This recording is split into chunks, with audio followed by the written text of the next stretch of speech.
I've done this, and I'm ready to face it, but I would love to go home for a night. On August 11th, Jamie Silcox, a dementia patient at Crescent Care Nursing Home, was found lifeless in his bed.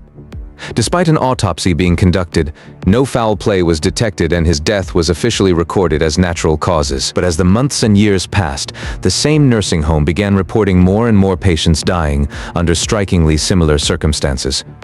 For 8 long years, investigators and medical professionals were completely baffled, unable to identify any cause or pattern. That all changed in September 2016, when Elizabeth Wettlaufer walked into a mental health clinic and voluntarily confessed, shocking authorities with the disturbing truth she had been hiding. Within hours of the clinic contacting police, Wettlaufer found herself sitting across from detectives in an interrogation room. Sorry about that. That's okay. Too many people moving and shaking around here, and you can't really keep track of who's doing what. So yeah, like I said, I'm just going to go through for everything in this room is audio and video recorded first off. Are you okay with that? Oh, yes. Okay. So I just want to go through, like I said, a couple formalities, cover a few little things off, things that I have to do on my end that I need to do, and things that I just want to tell you and make sure that we're all on the same page before we get going. Okay. Okay. So, first off, today is Wednesday, October the 5th, 2016, and on my phone right now, I'll just use that as a time reference, it's 5:14. Okay. So 17:14, we'll just use that as a start time of our conversation here today. Again, my name is Nathan Hergott with the Woodstock Police Service. I currently work in our crime unit. Okay. And we met a short time ago in downtown Toronto, correct? Yes. Right. Yeah. So, we came to a facility where you've spent the last few weeks, from what I understand. Yeah. And we met with Dr. Khan and his team of associates, and I believe you were under his care for the last little while, correct? Yeah, the last 3 weeks. Okay. And the process, how we got here basically is we kind of offered you a ride back, and so we could have this conversation, and you gracefully accepted, and off we went down the 401, or the Gardner, the QEW, and the 403, and here we are. Right? So just to make it clear for whoever might watch this in the future, we didn't force you to come with us. We didn't, shove you in the car and off we went kind of thing. You did it on your own free will, and you accepted it on your own decision making. Is that correct? Yep. I had a nap, and he even let me try to give money to the homeless people. So. There you go. I remember all of that. So I know I read you a few things before. Most people in this chair fight for their lives. They lie. They calculate. They wait for a lawyer. She waved hers, politely. The way you might decline a second cup of coffee. Watch her hands, they're folded. Watch her eyes, they're already somewhere else. Whatever's about to come out of her mouth, she's been carrying it for a very long time. As we were kind of just cruising down Spadina there, and I know you've been read this many times, but it's just things that we need to just reiterate and make sure that you're clear and comfortable with having this conversation today. Okay. Okay. Like I said, based on our investigation, there could be some pretty serious criminal charges that result of our investigation. Okay? So having said that, if you wish to speak to a lawyer at any time, I don't want you to hesitate. We can make it happen whenever you like. So whether it's now, 5 minutes from now, an hour from now, or 3 days from now, whatever the case may be. We're not going to be asking questions for 3 days, are we? I hope not. I'm just saying that any time that you want to speak to a lawyer, that you're kind of in our company or whatever the case may be, you let us know and we can make that accommodation for you. Does that make sense? Yeah. Okay, because in your position as a Canadian citizen, you're entitled to have free legal advice from a legal aid, duty counsel lawyer, a lawyer of your choice, whoever you like. Okay. Make sense? Yes. Okay. And like I said, because there could be some criminal charges that result of our investigation. Right. Okay. Also, and I know you've been read this many times before, that you may be charged with many criminal offenses, and you don't have to say anything in answer to the charges that you face. But if you wish to do so, we're going to do that today. But whatever you do say could be used in courts. And I know we had that conversation in the car on the way back to Woodstock, and I asked you to repeat it in your own words, and you kind of gave us a few of describing it in your own vocabulary. I think you said something like, it's not Vegas, what happens in the car on the way back doesn't necessarily stay in the car, right? Yes.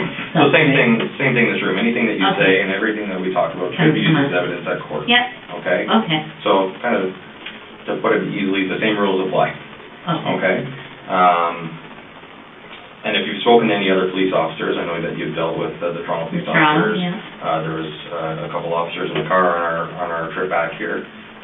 If anyone's persuaded you or tried to push you into making a statement, whatever they said, I don't want that to influence you in any way.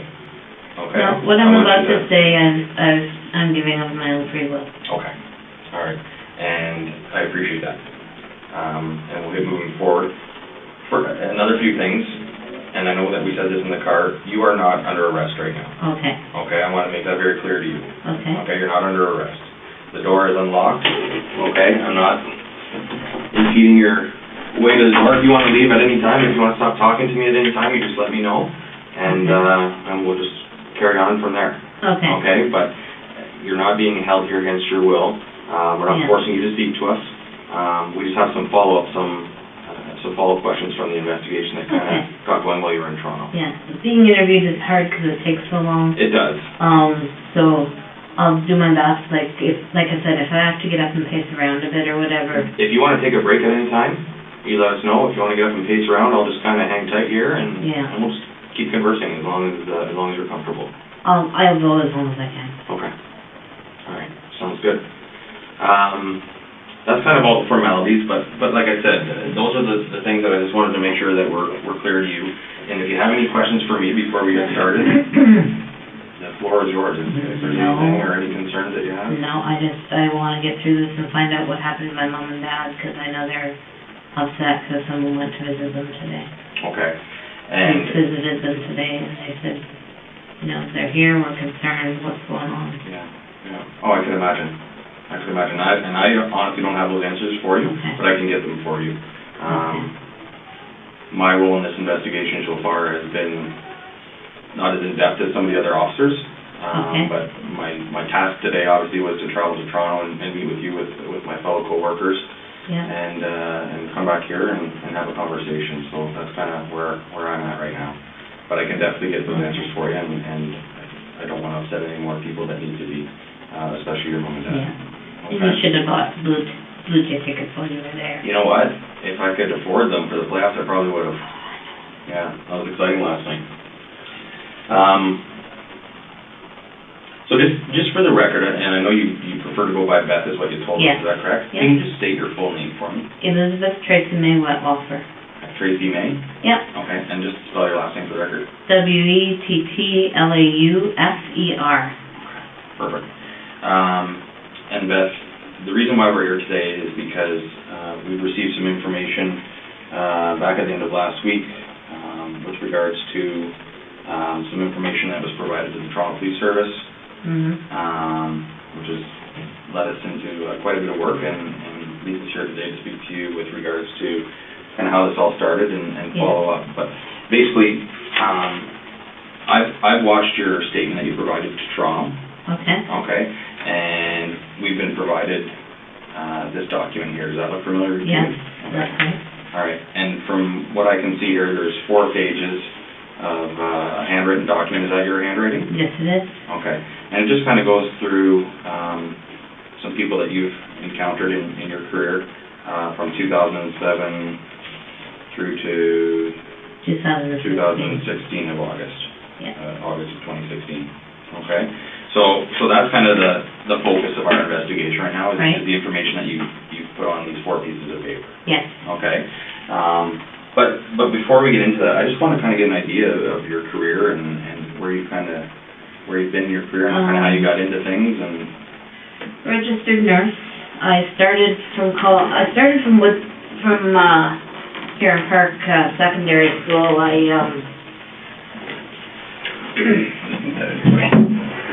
I graduated grade 13, went for a year of journalism school. Okay. And then went to Bible College, London Baptist Bible College in London. Graduated with a degree in counseling. It's a bachelor's degree in counseling. And then discovered that that's not wasn't really gonna get me a lot as far as work-wise and career-wise, and so I went back to Huron Park High School for a year, and I took a year of math and sciences and went on to Listen to how she talks about her patients. The vocabulary is warm. Resident, care, helping. These are the words of someone who chose this job on purpose. She isn't lying about loving them. That's what makes the next 40 minutes so difficult to sit through. Conestoga College, and it's in Kitchener, but they have Stratford campus, so I went there for the 3 years. Okay. And then when I graduated there, I worked in a place called Geraldton. Okay. Which is 16 hours north of Toronto. I was going to say, that's quite a bit north, isn't it? 3 hours north of Thunder Bay. Yeah, that's way up there. Yeah. Worked there, couldn't stand the isolation, moved back. Worked for an organization called Christian Horizons here in town in one of their group homes till 2007. At which time my marriage fell apart in February 2007, and I met a woman online, and she decided to move to be with me. Okay. So I ended up quitting the job I was at and going to Crescent Care to make a little bit more money because I was the only bread earner. Mm-hmm. So I started working at Crescent Care, I believe it was June 2007. Okay. And how long did you work there for? Until 2014. Yeah, till I think it was March 2014. And were you always in the same role, or did you do different roles at Crescent Care? I was a registered nurse. Yeah. And registered nurse's role is always the same. Yeah. But I worked in different areas of the home. Okay. There's 5 wings to Crescent Care, so I worked in different areas. Right. Okay. All throughout the 7 or so years that you were there? Yes. Okay. And at that point, did you have different supervisors from unit to unit, or no, there was the same person, or? There was one supervisor, Helen Crombie, she was the head nurse. Okay. And then there was people under her, Shelley, Jeanette, I don't remember the rest of them. Then there was an administrative head. And I think for most of that time it was Brenda. Right. Okay. And then from Crescent Care, I know you've had a few other... Yeah, I went from Crescent Care, fired from Crescent Care. Okay. For a medication error. Yeah. Then from there I went to Meadow Park Nursing Home. Okay. And left there to get help with an addiction issue. Okay. Hoping that it would get help with that as well. Mm-hmm. And then when I came back, I started working again in January. I left Meadow Park in September of 2014, and I started working for a nursing agency called Lifeguard in 2015, and I worked with them for over a year, and then in July 2016, I started working for St. Elizabeth Healthcare. Okay. As well, I was still working for Lifeguard. Oh, okay. And how did that work? Did you just split your time between the two, or was it just kind of a part-time position at both organizations? St. Elizabeth was my priority. Okay. So, and Lifeguard is very much, you pick up the shifts as they come. There's very few scheduled shifts, so Gotcha. I could say yes and no to them and focus on St. Elizabeth. And were those roles where you would do in-home care with different clients? With Lifeguard, it's an agency, so you go into nursing homes, you go into people's homes, you go into retirement homes. We did a lot of different things, a lot of one-on-ones with people, Mm-hmm. in their own homes. Mm-hmm. 12-hour shifts, 8-hour shifts, Okay. sitting with them. Okay. A lot of stuff I did was sitting with palliative patients. Right. Okay. That would be tough. It was okay. Yeah. Like, because I knew they were going to die, Yeah. and it was just an opportunity to give the family a rest. Yeah, absolutely. So, Yeah, it's an important role. I mean, a lot of people wouldn't see it that way and wouldn't even notice the care that these people are giving from people like yourself, right? So Yeah. to give the families a bit of a break and take that role is important, which a lot of people don't see, right? So. because when someone's dying in the house, Mhm. families don't want everyone to be asleep at once, right? And that can be That's right. very hard if you're not able to do that. That's right. But if you have a nurse there that says, no, it's okay, I've got this, I know the medications they get, it's going to be all right, then, Everyone kind of rest easy. yeah. Yeah. Good. Back at Meadow Park, what was your addiction? Hydromorph. Okay. All right. Hydromorphone. Okay. And how much were you using? And I was a binge user, so I would use what I could get a hold of okay. by stealing it from the patient. Okay. All right.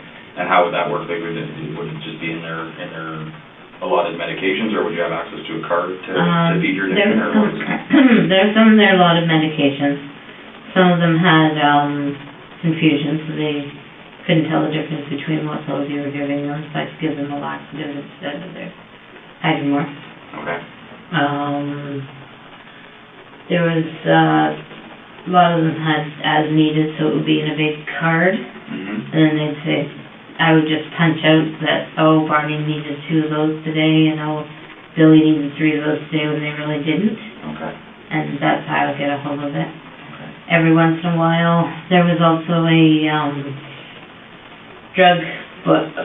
big drug holder, like a safe almost, that we would put the drugs in. Okay. Once, like if somebody died, Yeah. and there were like 23 hydromorphs left, would slide the whole card into the drug holder. Well, if you picked it up and turned it upside down and shook it, you'd get drugs back out of it. Okay. So, So you had your ways. yes. Yeah. Okay. And was that ever an issue with Stadler? Were you ever confronted, or did that go totally undetected for the time you were there? There was a time when hydromorph was delivered to the home, and it didn't get put away right away by the person who should have. And so I took the hydromorph and put it in my bag and took it home, and it wasn't discovered for months. Okay. And so I just played dumb. When the police phoned about it, I played dumb. Yeah. And that was that. Yeah. All right. So as a binge user, then, like, how much would you be using on a? I mean, obviously, you wouldn't use it on a daily basis if you were binge Yeah. using, but like, how long did the addiction last for? Oh, the addiction lasted from, I think it started in 2008. Okay. So to 2014, at which time I went away and got treatment at a treatment center. Okay. But then I started using again, probably January 2016, I started using again. Okay. And are you still using when you get your hands on them, or? No, No. no. I'm going to stop using alcohol as well. I have friends in AA, and I've got a very clear plan. If I'm able to be out and about, Right. I have a very clear plan. And I also know if I'm not able to be out and about, that AA and Narcotics Anonymous do have some programs where they come into prison. Absolutely. So Yeah. that's my plan. Well, that's good that you have a plan. What do you think the reason is that you slipped into the addiction back in 08? Like, what do you think? Is it just the stresses of the job that you were facing, or dealing with your personal life as well? And just always feeling like I had to be the best possible person, and very, very stressful job, giving medications to 32 people, making sure treatments were done on 32 people, right. charging for 32 people, supervising 4 PSWs who sometimes didn't always get along. And sometimes didn't always get along with me. Yeah. It's a hard job. Any nurse will tell you it's a hard job. I believe it 100%. And then they would add different things like, oh, you have to do this and that to say who's here, and counting the medications at the end of the shift, and it was a hard job. And I always was putting this pressure on myself to be a really good nurse and to do everything perfectly. And every once in a while, when I could get a hold of a hydromark or two and take it, then that pressure was gone. Right. And the treatment center that you went away to, where was that? I cannot remember. I've tried to remember. Yeah. Was it local or out of town? No, it was out of town. It was like a good 2-hour drive. Okay. You know where the locks are? Yeah. Near Niagara Welland? Welland? Yeah. It's a little town outside of Welland. Okay. And they have it's an 18-day treatment that they have, and I was successful. I went through the whole thing. Nice. So all 18 days? Yes. Okay. And it helped? Yes. Yep. What about family? You're born and raised Woodstock? Yeah, born and raised. There's a moment in every interrogation where the small talk ends. Usually the detective forces it. Here she does it herself. In Woodstock, married from 97 to 2007. Okay. We broke up February 2007. No children.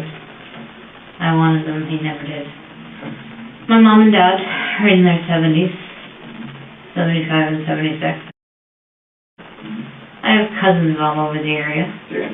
And my brother and his wife and 4 kids, they live in, Okay. and they're quite active. The oldest one is 26 and he's got a wife and 2 kids. He lives with his parents. They all live with the parents except for my... Oh, is that right? Yeah, just one big house of crazy. Happy family, huh? Have you been out to visit at all, been out east, or? I've been to see their house once. Yeah. They've been here a few times. Nice. They came in 2013 for my parents' 50th wedding anniversary. Nice. And my nephew and his wife stayed behind and lived with my parents for a few months while my nephew tried to go to Bible college. Okay. But he wasn't successful, so they went back. Yeah. So your brother older or younger than you? Older. Older. He's 3 years older than me. Okay. He's 52. Right on. Good. So as far as your latest position at St. Elizabeth, Yeah. that was your last position as a RN, is that Yes, correct? it was. Okay. Yes. And you said you resigned from there? Yeah. Okay. What brought you to that? That's where things get a little crazy. Okay. This is part that I haven't told the doctors.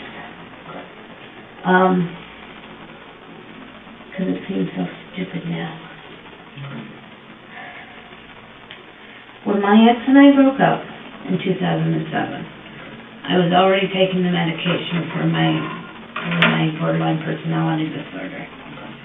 And I was so angry. And it was like a voice said inside me, I'll use you, don't worry about it.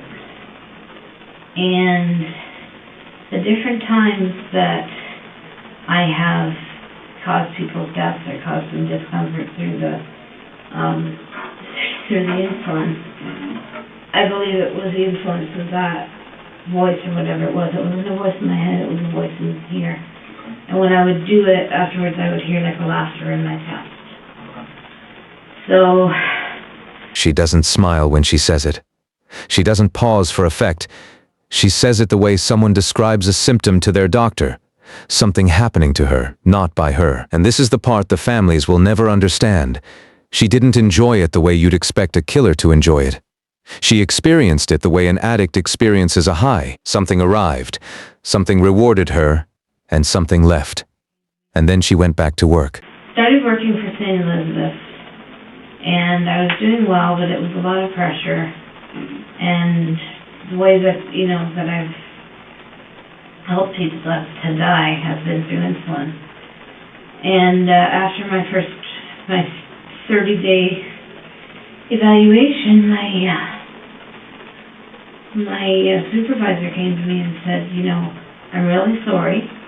We wanted you for Woodstock, but we have so many kids in schools in Ingersoll that need help with their insulin pumps that you're going to start working in Ingersoll. Okay. And I panicked. I didn't want to do that. Because I felt, you know, what if? Those are kids. So I think it was about a week after that I quit. Yeah. And then I packed my stuff in the car, and I drove 2 days into Quebec, thinking like I would just sort of run away sort of thing. And then I thought, no, that's just stupid. So I came back, and I was going to tell my parents what was going on, but they had visitors from Scotland. So I didn't tell them. I just, spent 2 weeks pretending to go to work. Okay.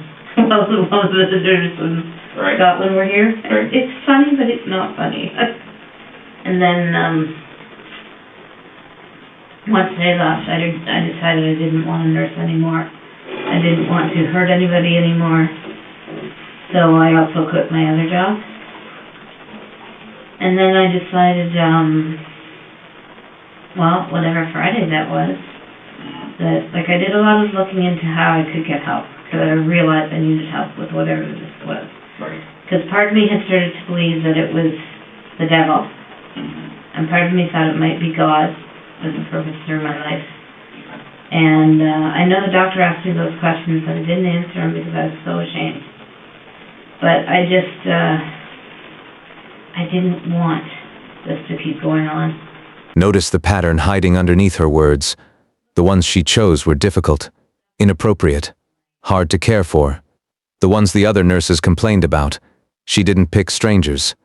She picked the patients no one would mourn loudly. That isn't impulse. That's selection. So I quit both jobs. Looked into where I could get help.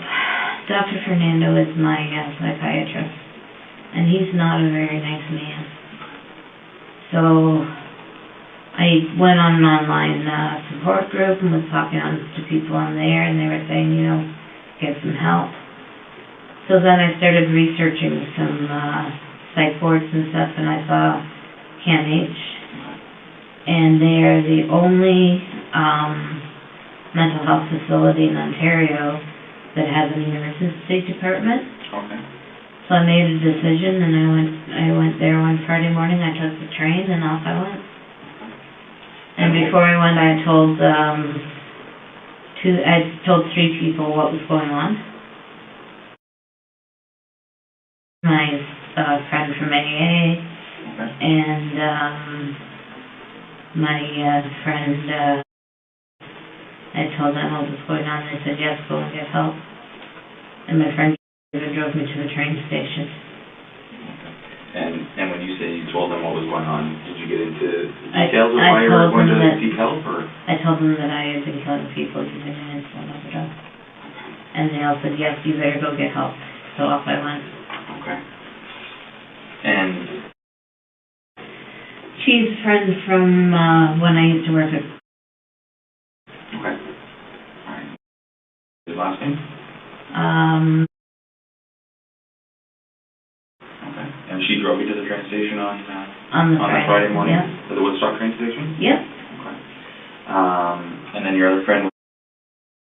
Is my cousin. Okay. And she's a cousin of yours?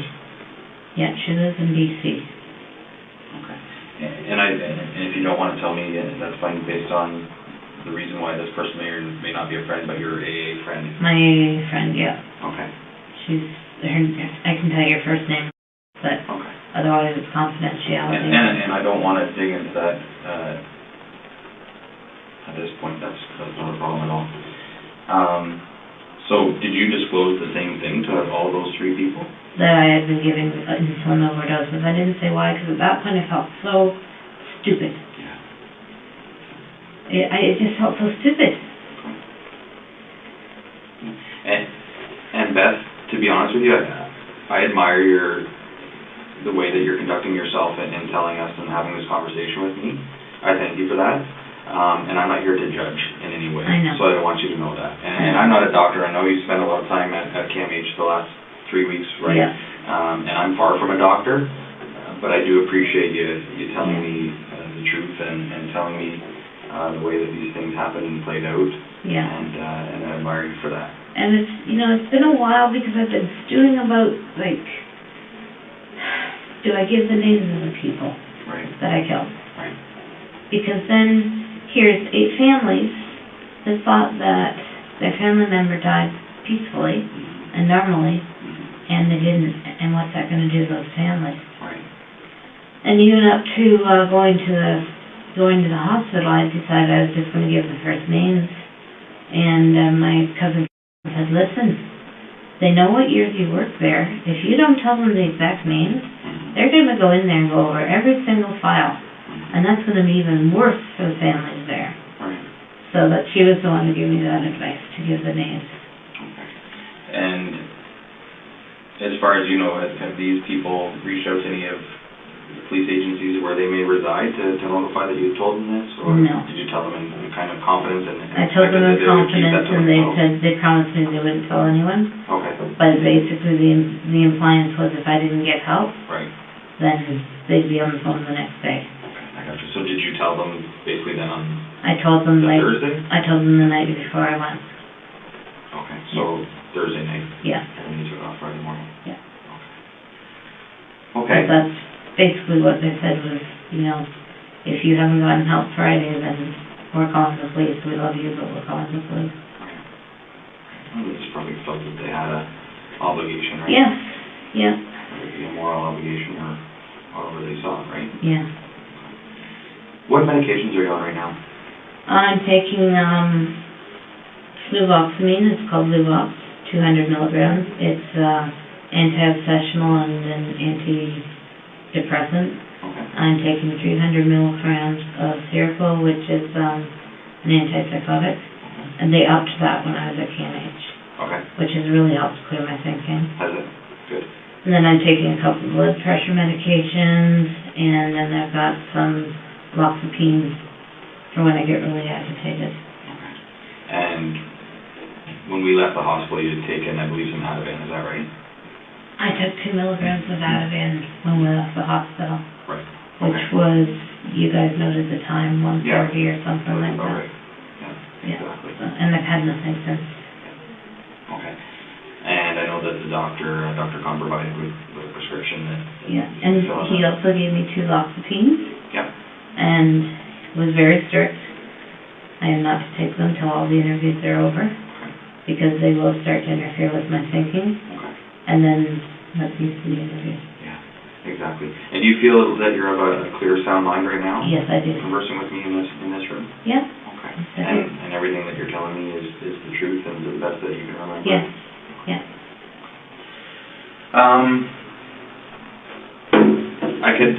I can appreciate where you're coming from as far as the work that you went through. Obviously, I've never been a nurse and I've never worked in the profession that you did, but I could imagine how overwhelming it is. Yes.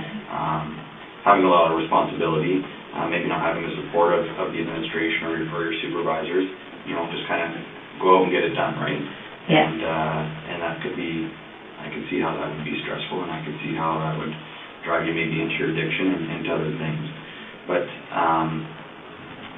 I want to just go over this document, if that's okay with you. Yeah. Okay, would you be willing to do that with me? Yeah. Okay. And you do your thing. Sorry. No, don't be sorry. Absolutely not.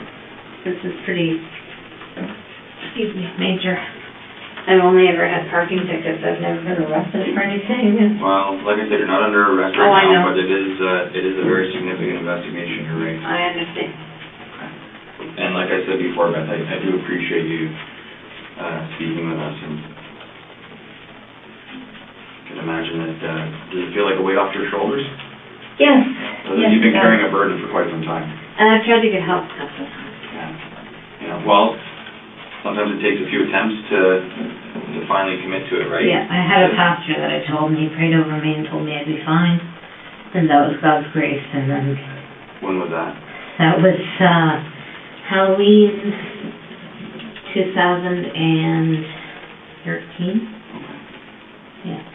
And you kind of divulged to what had happened to you to that point in your life with Yes. involving these people? Yeah. Okay. And where was that? That was here in town. Was it? Okay. Do you want his name? If you want to tell me, it's up to you.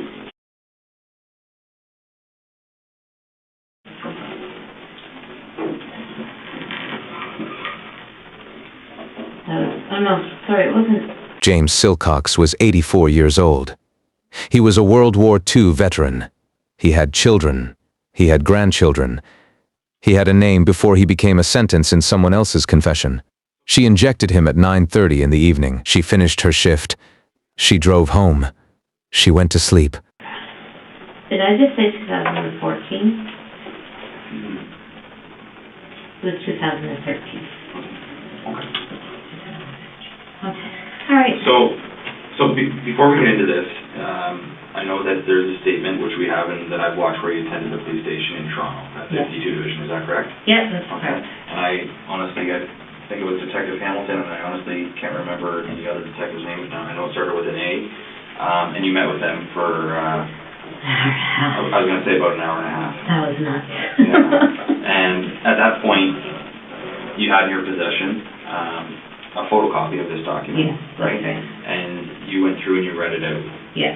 okay? And then following that, they started with the first name on the list, and they wanted to just try and get a little bit more detail of Yes. of the involvement in each circumstance, in Okay. each death, right? Okay.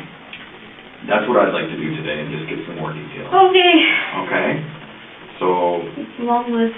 it is, but I think that you and I think we can get through it together. Yeah, I'm sure we can. As long as you're patient with me. I've got all the time in the world. I'm not going anywhere. Because I'm physically comfortable. It's a nice chair, but... Yeah. But anytime you need to get up and wander around, like I said, if you want to take a break and have me leave and just kind of stretch your legs and whatever the case may be, you go ahead. Okay. Okay, if you have to use the washroom at any time, just let me know. All right. Okay? Because like I said, I'm here as long as we need to be.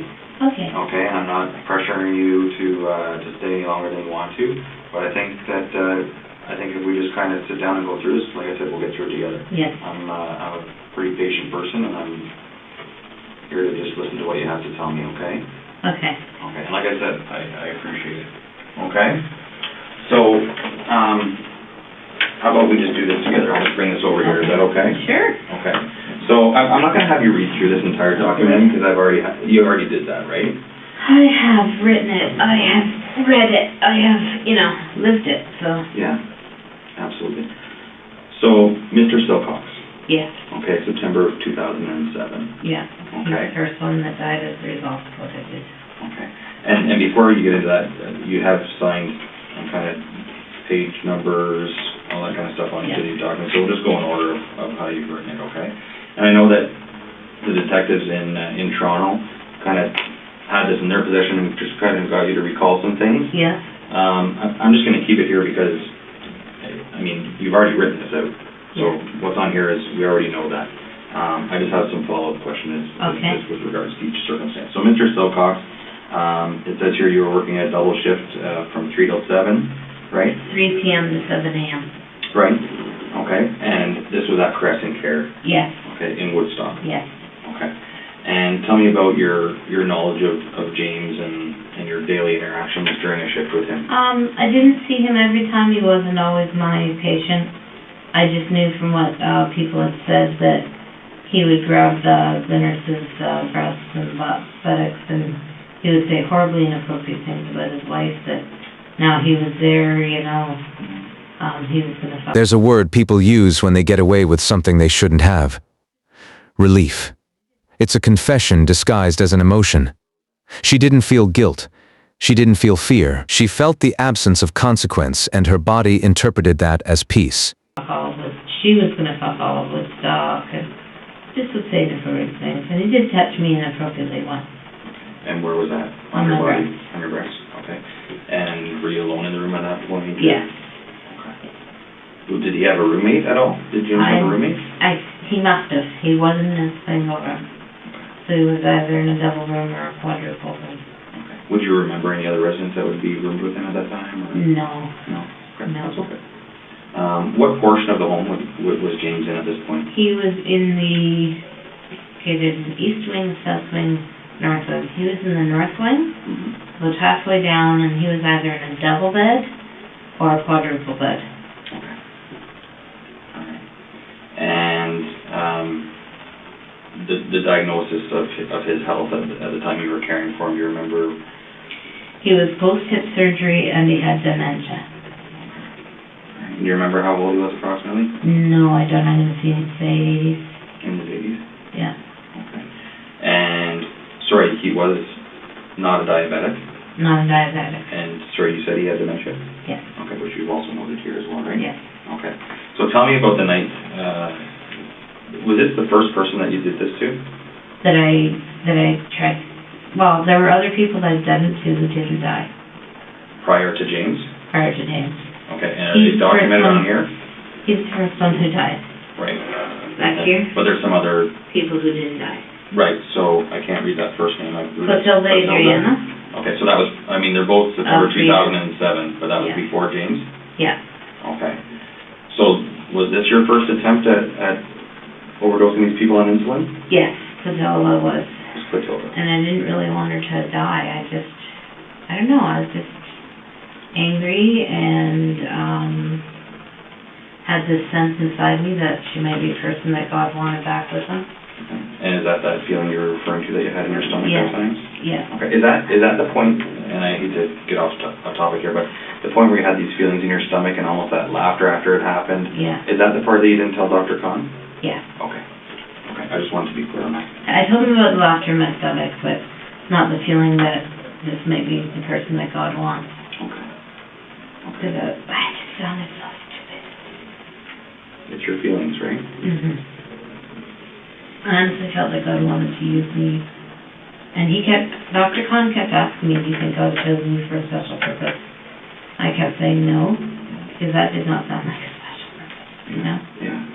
So, but yeah, I just had a sense after my marriage broke up that God was going to use me for something. And then after a while, I started to really wonder after some of the murders, if it was God or if it was the devil fooling me. Mm-hmm. Did you feel like you were doing the right thing for these people? No. No. I felt like I was doing what I was supposed to do, but it wasn't what was right for them. So James, then, it was in the evening that this one took place, right? Yeah. It says here at about 9:30. Yeah. Run me through. About portion of 9:30, I gave him a dose of 50 milligrams of insulin. He's not diabetic. So I used a borrowed insulin pen, borrowed insulin, and gave him an insulin shot. And at 3:30, the PSW, well, throughout the night he was yelling out, I love you, and I'm sorry. And not to me, but just you could hear him calling out in his room, and that's what he was calling out. Mm-hmm. And then at 3:30, the PSWs came to me and said that he was gone. So I did what we're supposed to do. I went and listened to his heart and chest, called the doctor, called the family because that's what they wanted. Family came in and sit with him for a while. Doctor came in and said that his cause of death was from an embolism due to his post-hip. He'd had hip surgery. Okay. Doctor ruled it embolism due to post-hip surgery. Who do you think he was talking to when he was yelling out, I love you? I thought it might be his family. Okay.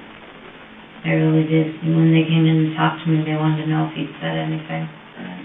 So I told them that I was so ashamed. Yeah. So ashamed. Yeah. When you were speaking with the family? Yeah. Okay. And is that the family that kind of commended you for the work that you had done? And yes, and that I've been there for him, and yes. How'd that make you feel? Awful. Absolutely awful. How did you deal with it? I just went home, went to bed. You know, I felt awful. Maybe I fought with my girlfriend. Did some exercising, you know. Yeah. Played some games on the computer and just tried to forget about it. Okay. Did you have a problem sleeping that night at all, or anything like that, or did you? Well, I was working nights, so I was. During the day then? I would say I tossed and turned a bit, yeah. Felt pretty bad. By the time she gets to the second name, something has changed in her voice. It's faster, cleaner. The first murder needed a story, a voice, a god, a devil, by the second. She doesn't reach for any of that anymore. She just describes what she did. This is how it becomes a habit. This is how 8 people happen. And I didn't want to see the family again. So I tried to make sure I wasn't working when they came to pick up his stuff, and I wasn't. And what room, do you remember, like a room number, or just, like you No, said? it was down in our phone. The wing, yeah. Okay. Where did you get the insulin from for James, for Mr. Silcox? You said you had taken some insulin. Where did you get those? The insulin was kept in a fridge in the medication room. Okay. We had 2 medication rooms. Insulin was kept in a fridge in the medication room, and extra pens were kept in the drawer. So you could just say somebody who had someone admitted you needed a pen in a hurry. So you just put the insulin in the pen and put the needle on and dial up the dose and give it. And how was that documented? To know that, so that Crescent Care would know that you were taking that insulin? They didn't keep track of insulin. Okay. So it was just something that was available for the nurses' use when they knew that it was appropriate for the certain patients? Yes. Now each patient has their own insulin. Right. And maybe somebody may have noticed that a lot of insulin was missing if a lot was used, but I was always careful to use different people. Okay. Different people's insulin? Insulin, yes. Okay. All right. And Mr. Silcox, then, where did you inject the insulin into his body? I'm not really sure. I'm going to say his arm or his torso. And did he know what was going on at that point? Not really. Was he a verbal patient? Like, could he converse with you and communicate? He didn't really converse. He did a lot of yelling out. I don't really remember him reacting when I gave it to him. So, he didn't react? I don't remember him reacting, no. Okay. Would he maybe just think it's a regular portion of his day and Probably. receiving the medications that he so required? Probably because he had dementia. Okay. Yeah.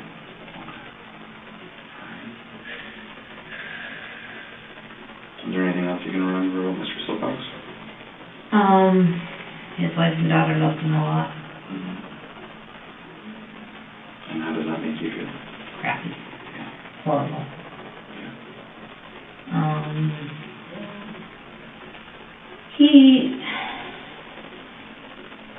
Like I said, he could be a bit of a handful, but, he ate and drank normally, he took his pills when you told him to, so nothing else I can really remember about him. But this is, 9 years ago, so. It's a while ago. Yeah. How long after, when did you break up with your husband?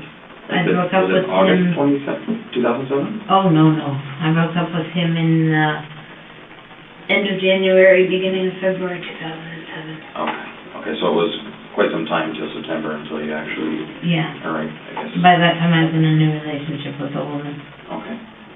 Who was that? Her name was Maureen.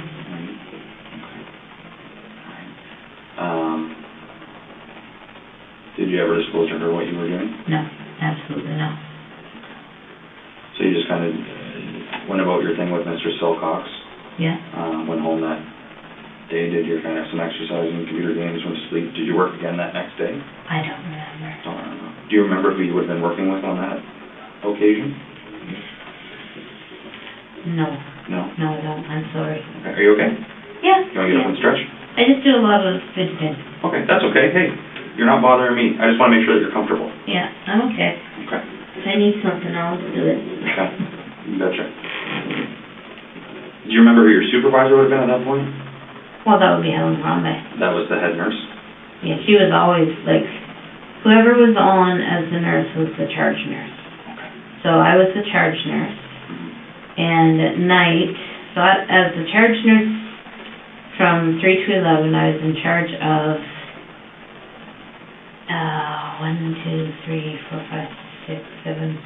8 PSWs. And I was and then there was 2 other wings.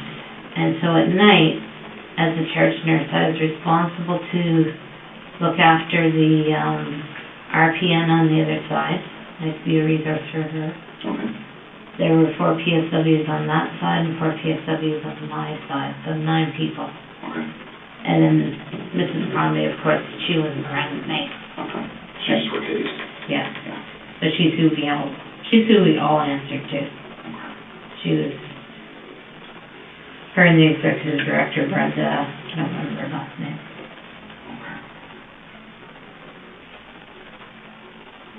I'm sorry, I'm probably gonna pass gas with Julie. That's fine. Don't worry about it.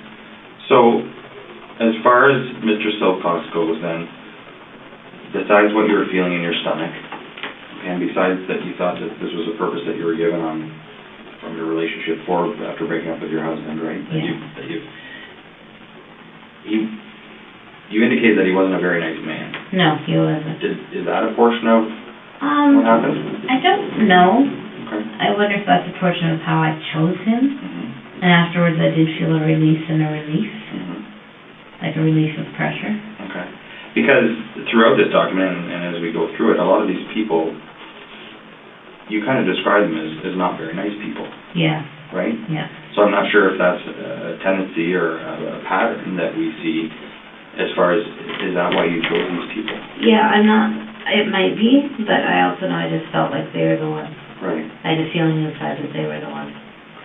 Before you injected insulin to Mr. Silcox, was it a spur of the moment thing? Had you thought about it when you reported for duty at 3 o'clock in the afternoon? I started thinking about it about 6 at night, I think. Okay.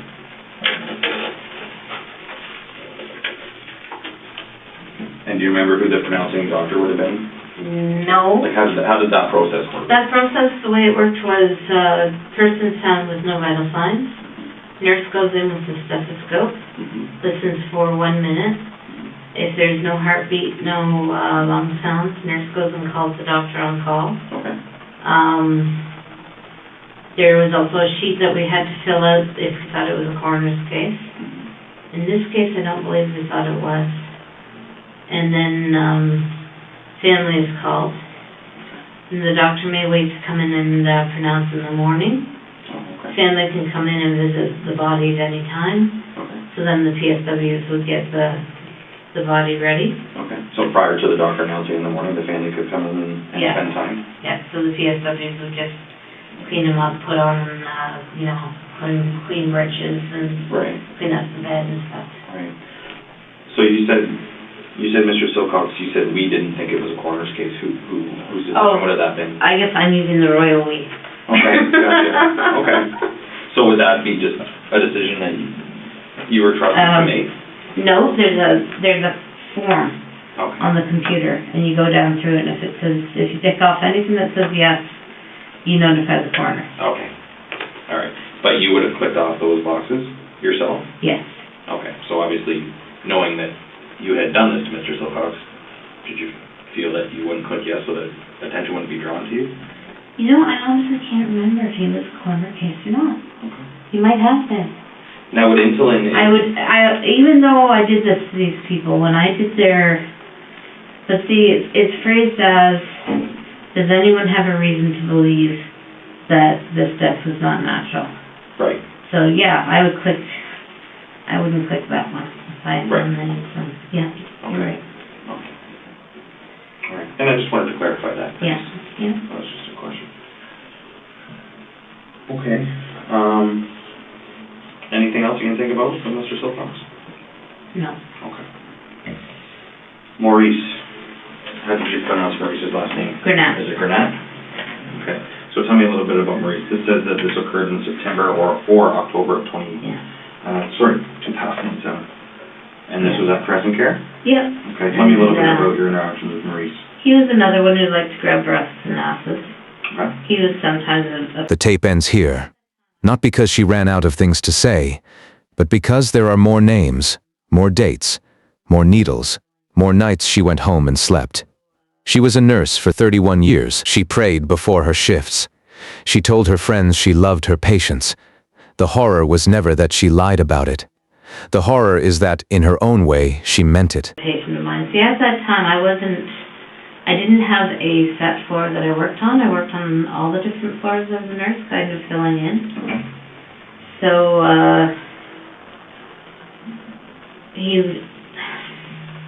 one afternoon I was working with him and he did grab me. And again, I got that feeling inside that this is his time to go. So I gave him an overdose of insulin after supper. And I believe he died the next day. And what was your shift that, do you remember what shift It you were was working at that 3 to point? 11. 3 p.m.? Yeah, to 11 p.m. Till 11 p.m., so like So an afternoon shift. he died when I wasn't there. Okay. And he was known for, it says here, grabbing the staff's breasts and asses. Yes. Okay. And do you remember who you would have been working with at that point? No. Okay. Do you remember where Maurice was within Crescent Care? Yeah, he was down in the north wing. I think he was in a double room on the right-hand side. Yeah. And do you remember who his And then- roommates would have been at all? No, I don't. But I do remember that when he started going downhill after the insulin overdose, they moved him to the palliative care room right by the nurse's desk. Okay. And at what point of the day do you think that you, sorry, I think you said this already, but just to confirm, what time of the day do you think it was when you had injected him with When I injected him, it was afternoon. I think it was 4:30, 5:30. Okay. All right. And what was his reaction to receiving the insulin? Again, it was just kind of like, oh, okay. I just said, the doctor wants you to have a vitamin shot. That's what I usually say. And was he able to communicate? Was he verbal? He was verbal. Could converse? Not totally, but he could say something, yeah. Okay. All right. And did he question his vitamin shot at all? No.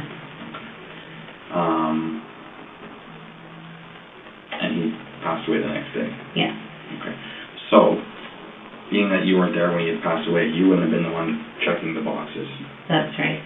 So, do you know, by chance, what nurse would have been responsible for Mr. Burnett? No, I don't. No? No. Okay.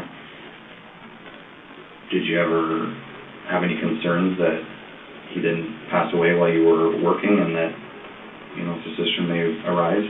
No, I didn't. Well, yes, I did a little bit. I always wondered if they'd find the site where I gave the shot and something, you know, there'd be an investigation. I always wondered that. Right. But other than that, no. And even though it passed through your mind, did you just continued on about your duties? Yeah. Okay. And do you remember what part of the body he would have been injected in? Maybe the leg. Because at that point he didn't have a lot of body fat, so Maurice didn't? he didn't know. And when you get a subcutaneous injection, it goes in to the body fat, so. Okay. And you documented that he was a cancer patient? Yes. Okay. Do you remember what type of cancer he had? I think it was prostate. Prostate? Prostate, yes. Okay. And what did the outcome hold for his future as far as the cancer in his body? He was dying. Was he? How old do you think Maurice was? 75, 76. Alright. And sorry, he was in a double room? Yeah, I believe it was a double room, yeah. Okay. Do you remember who you had been working with that day? No. Same supervisor or the charge or the head nurse? No. Sorry, That's okay. It's so far. It's a long time ago. Yeah. I mean, obviously it's a significant event in your life, but it's a long time ago. Yeah. Every serial killer needs a story they can live inside. Some choose anger. Some choose pleasure. She chose theology. If the act was God's will, she didn't have to be a murderer. She could be an instrument. It's a clean little doorway out of guilt. And she walked through it 8 times.